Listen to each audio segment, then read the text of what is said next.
নমস্কার, আমি ডক্টর রাজেন্দ্র সুনীল শাস্ত্রী চলে এসেছি আজকে রাশিফল নিয়ে। রাশিফল তো অবশ্যই জানাবো, কিন্তু তার আগে আপনাদের সকলকে আমার একান্ত অনুরোধ, যারা এখনো পর্যন্ত আমার চ্যানেলটি সাবস্ক্রাইব করেনি অতি সত্বর আমার চ্যানেলটি সাবস্ক্রাইব করে আমার সাথে এবং আমার পাশে থাকুন। আমার চ্যানেলের সমস্ত ভিডিও সকলের আগে পাওয়ার জন্য, নোটিফিকেশন পাওয়ার জন্য বেল আইকনটি এই মুহূর্তে প্রেস করুন। ভিডিওটি ভালো লাগলে প্রচুর পরিমাণে শেয়ার করুন, সকলকে রাশিফল জানানোর জন্য সাহায্য করুন এবং লাইক কমেন্টস করতেও কিন্তু ভুলবেন না।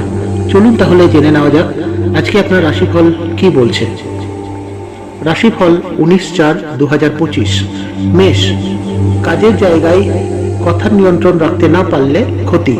বৃষ, দূর ভ্রমণের জন্য বাড়িতে আলোচনা হতে পারে।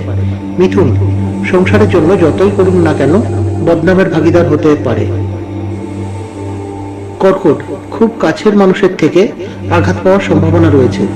সিংহ, নেশার প্রতি আসক্তি বাড়তে পারে। কন্যা, বন্ধুদের দিক থেকে খারাপ কিছু ঘটতে পারে। তুলা, কাজের চাপ বাড়লেও আয় বৃদ্ধি পাবে। বৃশ্চিক, কর্মক্ষেত্রে আয় ও সুনাম দুটোই বৃদ্ধি পাবে। ধনু, চাকরির স্থানে উন্নতির সুযোগ আসতে পারে। মকর, ব্যবসা ক্ষেত্রে অশান্তি থেকে সাবধান। কুম্ভ, কর্মস্থানে সম্মানহানি ও অশান্তির যোগ রয়েছে। মীন, সাংস্কৃতিক জগতে নাম করার ভালো সুযোগ আসতে পারে। এই হলো আজকে রাশিফল। ভিডিওটি ভালো লাগলে প্রচুর পরিমাণে শেয়ার করুন, লাইক কমেন্টস করুন এবং যারা এখনো পর্যন্ত আমার চ্যানেলটি সাবস্ক্রাইব করেননি অতি সত্বর সাবস্ক্রাইব করে আমার সাথে থাকুন। নমস্কার, আজকের দিনটা আপনার শুভ হোক।